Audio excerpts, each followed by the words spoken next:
Hello my creative peeps, and welcome back to my channel for Creative Week 83. I thought I would continue this little beginning clip thing that we're doing lately and show you this cool clip of this abandoned building.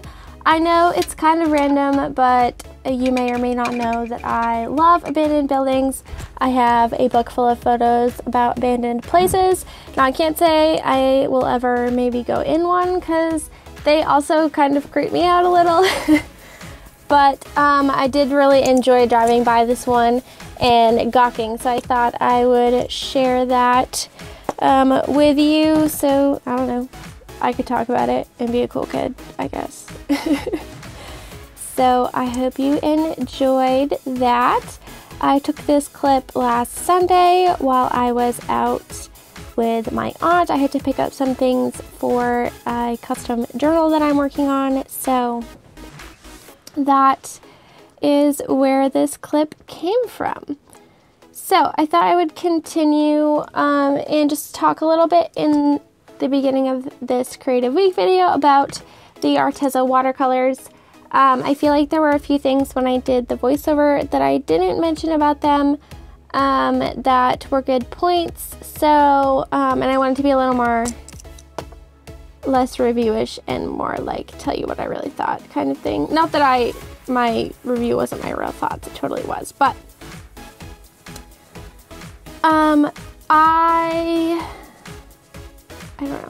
I personally do not like these, but I don't think they are terrible. The colors are very vibrant. That was one of the things that I didn't mention in the video that I should have. The colors are very vibrant, and if you're not looking to use them in the way I use them, or you don't like translucent watercolor as much, or, you know, like, it's not a bad investment. It's just not something I would personally go for. I did add them to my D-stash box, which is piling up, so hopefully we'll be doing that soon. I also do realize that, yes, when I was swatching, I missed a color. I missed one of the reds. I do apologize for that. I did not go back and film it. I don't like red, so maybe that's why I missed one of them. I don't know, but that was one of the 24. I do have to say, I think the colors look a lot better wet than they do dry. Most watercolors do look better wet. So fun fact, if you're looking to take a picture of your watercolors, do it while they're wet because they look better. But yeah, so like I said, I don't think they're a terrible option. They're just not for me, basically. If you do want, for some reason you think you might like these, you like the vibrancy and the chalkiness doesn't bother you, I'll leave the link below in the description box. I will also leave in a card my review of these, so you can check that out. There's tons of links in that video as well. So if you get motion sick, don't watch this. I did go hiking on Tuesday. It wasn't really like a super long hike. It was like 20 minutes with my boyfriend, and see, this is a prime example of why I don't vlog. Most of the footage was unusable because I walk super fast and it's shaky like this. I also forget to film important things like the view at the top. So you didn't really get a whole lot of that, but I just thought it was kind of funny. If you are skipping ahead for motion sickness, you're good now. I mean, looking away. But anyway, yeah, that's why Leanne doesn't vlog, because I never think to turn the camera on at the appropriate moments. So I end up with like a partially filmed vlog, or I end up with nothing at all because I didn't remember, or it's shaky and unusable.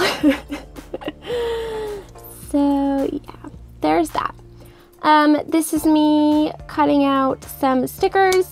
I was filling an order on Etsy. That is one of the things that I do kind of throughout the week that you don't really see, is fill orders for the shop. So I have some like flake stickers, I guess you could say, up in there. So what I do is I print them out and I cut each of them by hand. This was a mega pack that somebody ordered, so I just cut them all out by hand, basically. You have to definitely put something on in the background to watch if you're going to do a lot of these at once. but it's totally worth it because I think they're super cool. So this is called the Mega Pack, so you get like 2 of each image, basically. Of course, at a discounted price. It's less than if you bought just one set. And when I'm making the Mega Packs, I stack each like item on top of each other so that I don't miss any. Like this one, was missing 2 stickers, and I probably wouldn't have noticed that if I didn't do this step. So definitely a pro tip there, or just a common sense tip, I don't know. So then I take all of them and put them in a little bag and stick my labeling sticker on there. And then I package them into this cardboard mailer. Now I know the shipping is a couple dollars because I do put it in the cardboard mailer, but I really want them to stay protected, and I want you guys to have tracking, and you don't get that if it's in a regular envelope. So that's why I mailed them that way. So if you go to purchase them and you're like, why am I paying $3 for shipping? That is why. It's because of the way that I ship them, so that you guys can have tracking and I know that they get to you safely. You did see me add some freebies and a little extra thing into that order because I know the person who was ordering it. They have a YouTube channel and I watch their stuff, so I wanted to add a little extra gift in there for them.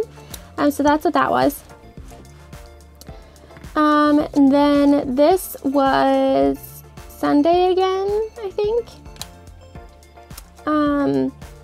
When I was out with my aunt shopping for said things, for my journal that I'm working on, we went to the Olive Garden and I got a watermelon margarita, and let me tell you, it was freaking delicious. Now that's usually one of the things I would take a picture of and put in my journal, but again, me being the fail person that I am at doing things like vlogging, I failed to take a picture of it. So I decided to draw it instead. I mean, it's not great, but it works, and I think I'll remember what it is, hopefully. One of the reasons I think I forget to like take pictures and stuff is because I get so involved in the moment of like doing whatever I'm doing that I'm not thinking about doing things like filming it for work, you know what I mean? I don't know. Or taking a picture of it. Maybe I'm just not that person. Like, do other people do those things on a regular basis without effort? I don't know. Maybe I'm just weird, which we already know, right?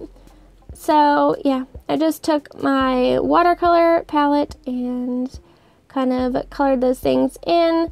Those are supposed to be ice cubes. I kind of worked, kind of didn't.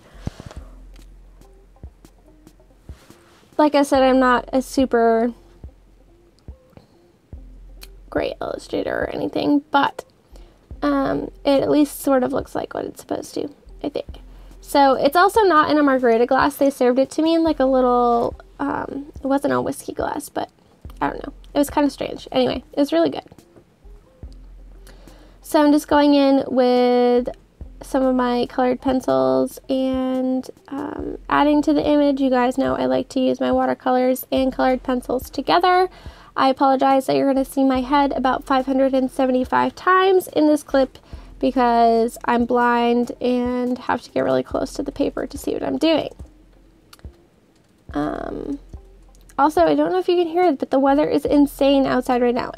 So it is raining, it is sleeting, and it is snowing all at the same time, and the wind is blowing, and it can't make up its mind what it wants to do. So yeah, it's interesting. It's an interesting day. I'm watching raindrops and snowflakes fly by my window at the exact same time.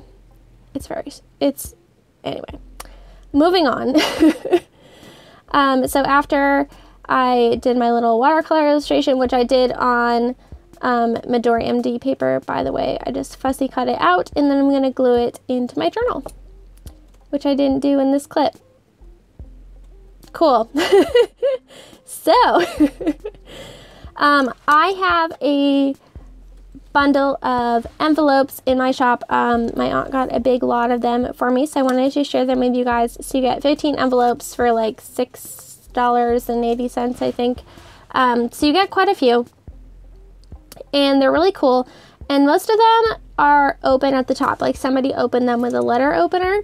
And I wanted to come up with some cool ways to use them that, you know, I could repurpose them, I guess you could say, and keep the vintage look, but turn them into something functional for my journal. So what I did was I took, camera fall. I took some scrap pieces of paper and made like a new flap for it, basically. So some of them I attached on the back, and some I attached to the front. And I just wanted to make a new flap for the envelope, and I thought it would be cool to make these flaps, and then you could like take a wax seal and seal them again. I thought it would be cool to use them that way, either for hidden journaling in your journal or to write pen pal letters in. That would be so super cool, opening up an envelope and seeing inside one of these vintage envelopes with your letter inside. I think that'd be super cool. So this one I just took some letter paper and I did a weird like foldy thing. I don't even know what to call it. But I just kind of folded it up and made a cool design as the flap, and then I added some vellum. I had a scrap of Tim Holtz vellum from doing another project, so I just kind of added it as a liner to that outside flap, which ended up looking super cool. I also attached a strip of it to the front so you could kind of see what it was from the front, and just added a little extra to it.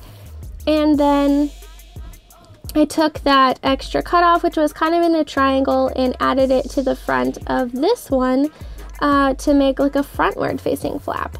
So you can still see the address of the person that this letter was sent to, but it creates a cool new flap where you can put your own letter inside.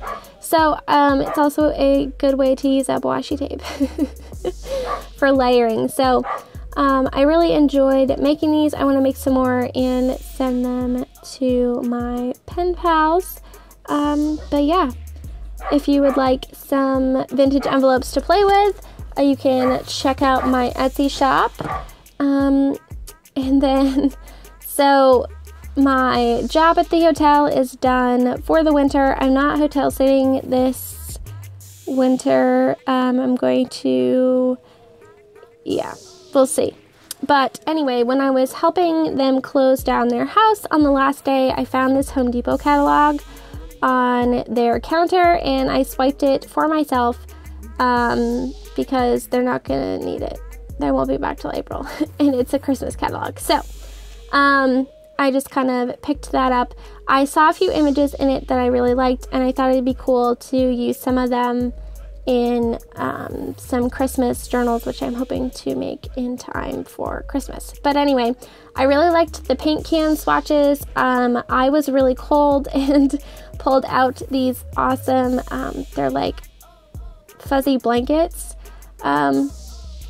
So I thought those were cool. I wanted to rip them out and put them in my journal because I would personally love to own one.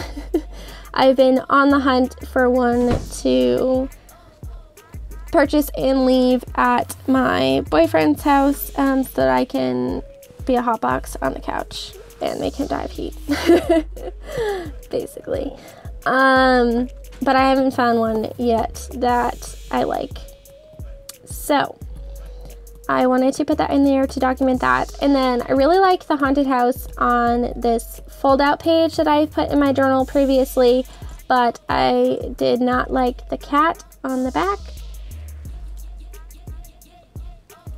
So I decided to make a collage. This is actually going to be a Leanne fail, so if you want to see one of those, you better start watching. So I made this really cool collage with this awesome star paper from my hoarded journal and some clip art of like a planet that Jillian had sent me. and made this really cool collage. And then I pulled out acrylic paint, which is not see-through, and I painted all over it. A moment of silence. Yeah, so there's that. So I am, of course, going to draw some stars over it, but it did not have the layered effect that I was going for because the paint that I used was super opaque, which is something I normally adore, but for this technique and what I had in mind, it did not work out so hot. So, lesson learned on that. So because I basically covered up my entire background, I then had to start over. So I did the whole blue background thing, and then I took my Dilutions paint and added some in, and then I took some gray paint, I believe, and added in like little cloud looking things. It looks alright, but it doesn't look like what I wanted. So, and that was a waste of that very beautiful planet image. But anyway, so here's my gray paint that I'm going to make my little clouds with.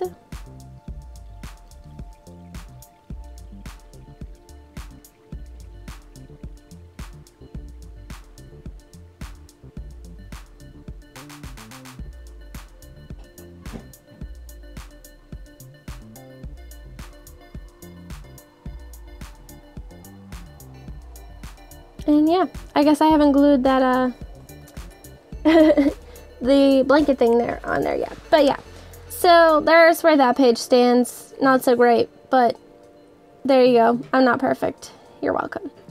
So, the last thing that I worked on this week was a journal, actually, for the current challenge going on by Nick the Booksmith. It's called Deserted Island Challenge. And she challenges you to make a journal with certain supply parameters, which she has listed out. I will leave her video linked below. I did make a video of the journal, the finished journal, and I'm going to post it soon so that it can get added to the playlist. But I just thought I would show you a little bit of this process because I did spend a good several hours on it this week. If you are one of my patrons that subscribes to the Extra Creative Week tier over there, you will see this entire process as your Creative Week Extra video tomorrow. So if that's something you're interested in, you can go over there and check that out. But yeah, I had fun making the journal. Like I said, there will be a full flip through and I'll talk about the things that I used, but if you're interested in joining in on the challenge, you don't have to like make a video or anything. You can just make the journal. I will leave Nick's video about it linked below. I think it was a really cool challenge and a cool idea, and it really makes you think because it limits you. It's kind of like the Take 5, but for making a junk journal. I didn't think about that until like just now. That is really cool. So yeah, that is that. So one of the things that I did with this challenge was make a lot of like writing spots. I ripped up a lot of the filler paper to make like little envelope things and glued ephemera on it like tabs. It's not going to make much sense right now. But yeah, and also at this point I felt like it all didn't match too well, so I was just edging the sides of the journal with the Distress Oxide. The cat would like to get out of my room, so if you hear meowing, that's what that is. She doesn't realize that it's really yucky outside and she does not want to go out there. Alright, so this video was made possible by my awesome patrons, so I'd like to take this moment to thank all of them. If you would like even more content from me, you can go over on the Patreon and check it out. Right now, my patrons are helping me save up to get another filming device, so that will be lots of fun. And then when I reach that goal, I will be doing a live stream over there, so you don't want to miss that. That is it for me today, guys. Thank you so much for hanging out. Give me a thumbs up if you enjoyed this. Subscribe so you don't miss any of my future videos, and I'll catch you in the next one. Take care, guys. Bye.